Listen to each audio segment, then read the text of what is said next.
Yes, I'm an American, a blonde, blue-eyed gal from the Midwest. I grew up looking just like the girl next door. But I'm going to let you in on a little secret. Actually, not a little secret. It was a big thing that affected me in secret all my life. So here it is. I always felt like a misfit in the US. I just didn't fit, and I didn't understand why. I didn't feel like I belonged in my family, with friends, with colleagues at work, anywhere. In hindsight, I guess that's the reason I wanted to travel and see other parts of the world. Maybe I actually belonged somewhere else. I made some short trips, but I'd always thought about spending more time overseas, even possibly living in a foreign country. So when a 3-month contract came along to work in Indonesia, I said absolutely, why not? Hi, I'm Kate, and this is my YouTube channel, Kate Gypsy. I hope you watch to the end, but if you get bored listening to me, you can pause it and get yourself a snack or a drink or whatever. But please come back and watch how I ended up being a long-term expat in Indonesia. As an American, I truly expected to return to the US after my 3-month contract because I was in a doctoral program to become a psychologist. But as you already know, that didn't work out. Now, to start out, I need to give you a little backstory about how I got to know Indonesia. My first living space in Jakarta was a shared company house with a colleague from work. One day, she asked me what was my favorite type of food. I didn't have to think long. There was no competition. I said Mexican. And she said, that's great. She said we could go to a great Mexican restaurant right there in Jakarta. And it even had country western music. Oh, what a disappointment. I told her to forget it, that I'd love to have some Mexican food, but the country western music would totally spoil it for me. Yeah, I have to admit, I wasn't really familiar with country western music, but I knew that I didn't like the kind of music that a friend of mine sometimes played. Eventually, though, the idea of a good Mexican meal was too tempting to ignore. I decided that I could suffer through the music in order to have some nachos or refried beans or whatever. So off we went to the Green Pub in Jakarta. And I was in for a very pleasant surprise. Fortunately, the country western music wasn't the extreme kind that I disliked. And the group even mixed in some songs by Elton John and others that I really loved. The lead singer, Andre, was really good, and I couldn't take my eyes off him, especially after he came to my table during one of his breaks to flirt a bit. Do you believe in love at first sight? Well, that's what it seemed like for me. And I started going to the Green Pub every Friday night. Now, it wasn't always easy to convince someone to go to the same place with me every Friday. My new friends wanted to try out other restaurants, but I was adamant. It was Green Pub or nowhere for me. And eventually, I always found someone to go with me. Every time I was there, Andre would come over to my table for a little flirting, and I loved that. That all started in February 1983. He often said he wanted my help with English lyrics of some songs, so he promised to come to my house so I could help him with that. But week after week after week, I waited and waited, and he never showed up. It took until August for him to finally follow through on that promise. I guess Indonesian men take things a bit slower than what I was used to. But from then on, we were together. And we ended up getting married the following year. But around 6 years later, we finally came to the conclusion that our relationship worked better as a friendship than a marriage. Let me put it this way. Having a relationship with a singer who was popular and well known in Jakarta was not easy. Our schedules didn't mesh at all. His work was at night, mine was during the day. The details about why our marriage didn't work out aren't important.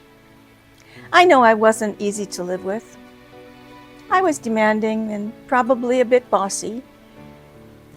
I was my usual self, the one who couldn't keep her mouth shut and had to always give her opinion about everything. And don't get me started about the ego of a lead singer in a popular band. Of course, I hadn't started yet to learn how to manage a husband in the way that Indonesian women were able to manage theirs. But that's for another video. I'm going to interrupt myself here for just a moment and ask you to please give me a thumbs up and subscribe as you're watching. Those two actions are great support for me in my quest to join the YouTube Partner Program. But back to my story. As I look back, did I stay in Indonesia because I fell in love with someone here? I don't think so, but I'm not really sure at this point. But I do know that when I saw that my marriage wasn't going to work, I promised myself that I'd leave Indonesia once we broke up. But when the split actually came, I didn't leave. I stayed. And so, me as an expat emerged. The reason I stayed is that I'd finally found a place where I felt I belonged. Sometimes I asked myself, how could I think I belonged on this crowded island? It seems strange when you realize that Java is the most densely populated island on Earth. It has 60% of Indonesia's total population, but only about 7% of its land. It has 121 active volcanoes, and I now live on the most active one. Those statistics would scare away a lot of people. I spent around 8 years in Jakarta, the capital, and the rest of the time in Yogyakarta, 300 miles away. As I said, I'd never felt truly at home in the U.S.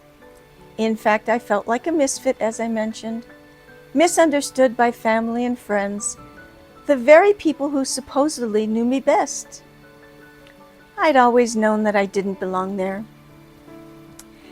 I'm sure a lot of people don't feel like the place where they grew up feels like home to them, but they don't necessarily go halfway around the world to find their true home. In fact, a lot of people who feel out of place don't ever go searching for a place they can feel at home.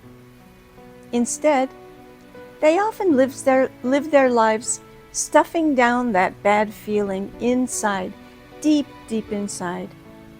And to be honest, I wasn't really in search of a place that I'd feel at home either. I just wanted to wander the world. It was only totally by accident that I found Indonesia was my real home. And I can actually remember the shock I felt when I first recognized that. That feeling of being at home for the first time in my life, I couldn't believe it. I often think about that experience. I don't remember exactly what year it was, probably around 1985. I was teaching English in Jakarta in those days, and I just had a visit to the US to see family and friends, but had arrived back at the airport in Jakarta and gotten into a taxi. After I plopped my body down into the taxi for the ride into the city, I thought, oh, it's so great to be home. When that thought hit my brain, my mouth fell open and I almost fell out of my seat. I had never thought of any place as a real home before, even though I'd used that word in many contexts. But this time, I used the word home in its true sense. Yes, it seemed that Indonesia had truly become my home. Having the feeling that I had a real home was glorious. I didn't care that Jakarta was a crowded city that many American expats didn't even like. I was home. And I wondered why it had taken me so long to find a place that felt like home. I was already in my early 40s, and I'd had both great and horrible experiences in Jakarta. Other people might have left the country if they'd had some of those similar experiences, especially after breaking up with their Indonesian husband. Author Michael Crichton, who you may know as the author of both Jurassic Park and The Andromeda Strain, said something that really resonated with me. Listen. Quote, "Often I feel I need to go to some distant region of the world to be reminded of who I really am. There is no mystery about why this should be so. Stripped of your ordinary surroundings, your friends, your daily routines, your refrigerator full of your food, your closet full of your clothes, with all this taken away, you are forced into direct experience. Such direct experience inevitably makes you aware of who it is that is having the experience. That's not always comfortable, but it is always invigorating." End of quote. He said it so well. Being in an environment where I was a stranger with behavior that didn't blend in made my actions and attitudes stand out, often looking strange, even to myself. Once my behaviors and beliefs were not hidden any longer among all the similar behaviors of friends and family, I'd been able to change to become more like the person I really thought I was. In other words, I no longer accepted my previous programming, and I could get rid of the parts of myself that I didn't really like, and keep what I did like. Yes, I could reinvent myself as the person I had always thought I was, deep down inside. I'd already been doing that, but I hadn't realized it. Have you ever heard someone say she wanted to find herself? I'd been saying that since my early 20s. And saying that scared away many boyfriends. That's okay. They weren't the right ones anyhow. And so it's here in Indonesia that I did find myself. And it became my home. And I've become a very happy long-term expat in Indonesia. Would I have been able to find myself somewhere else? Maybe. I'll never know, because I didn't need to look further. I stayed in Indonesia even after breaking up with my husband in 1989, because it's where I felt at home and still do. Thanks for watching, and please don't forget to give me a thumbs up and subscribe.